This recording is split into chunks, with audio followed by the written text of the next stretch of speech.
Hello, I am Angela B. Chrysler, and we'll be reading an excerpt from Love, Lies, and Hocus Pocus by author and copyright holder Lydia Sherrer, who is given authorization for this reading. Now having settled into her leather desk chair in the sunlit office, Lily relished a moment of glowing satisfaction as she surveyed her domain.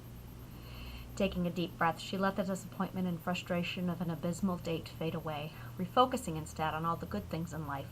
Books, tea, chocolate, cats, more books.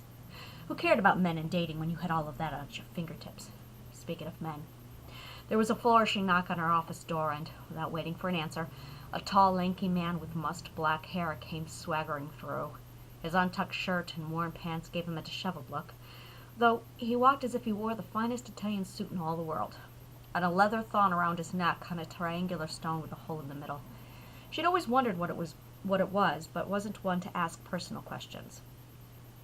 His grand entrance was marred slightly by the absence of her visitor chairs in front of her desk, which interrupted his smooth transition from swaggering into lounging handsomely across one of them. Instead, he had to reverse direction and pull a chair over from a bookshelf before settling his lanky form into it. Lily had a smile, trying to look stern instead. "Sebastian, how many times do I have to tell you you're not supposed to be wandering around campus? This is a woman's college and private property." Psh! Sebastian waved a hand unconcernedly. "If you're so worried about it, call security." His eyes were bright with mischief.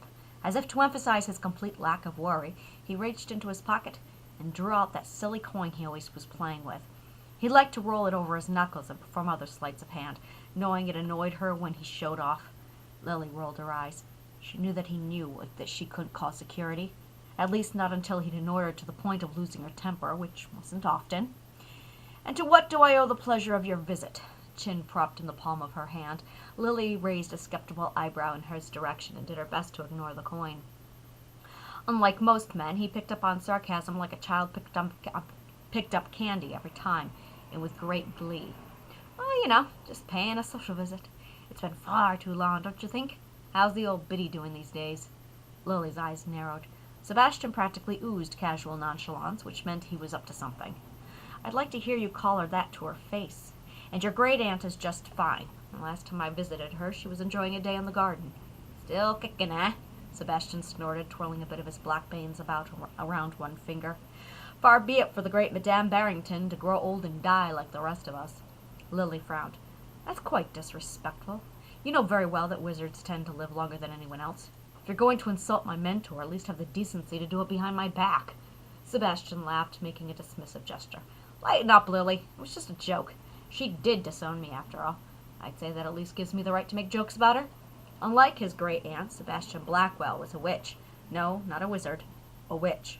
The difference came from the source of their power. A wizard's was innate, cultivated through discipline and study, channeled and shaped by will and word, often supplemented by the collection of arcane objects. A witch's was entirely acquired through the delicate art of give and take. Many beings, spirits, demons, and magical creatures, were happy to give aid or favors to the right person in exchange for the right thing. Others could be tricked, a few could be forced, and some were to be avoided altogether. To drastically oversimplify, wizards were born, witches were made. Though Madame Barrington was always vague when it came to wizard culture, Lily at least knew that not all of her children of wizards were wizards themselves. It was genetic, like eye or hair color. The stronger the wizard and purer the blood, the better chance of passing on the gene, or whatever it was that enabled wizards to manipulate magic. So being old, proper, and traditionalist, Madame Barrington viewed witchcraft as a disgraceful and lowly, not to mention dangerous. Only shameless fools with no true ability engaged in such activities. Sebastian's view was, well, since he couldn't be a wizard, he might as well be something. And anyway, he made a very good witch.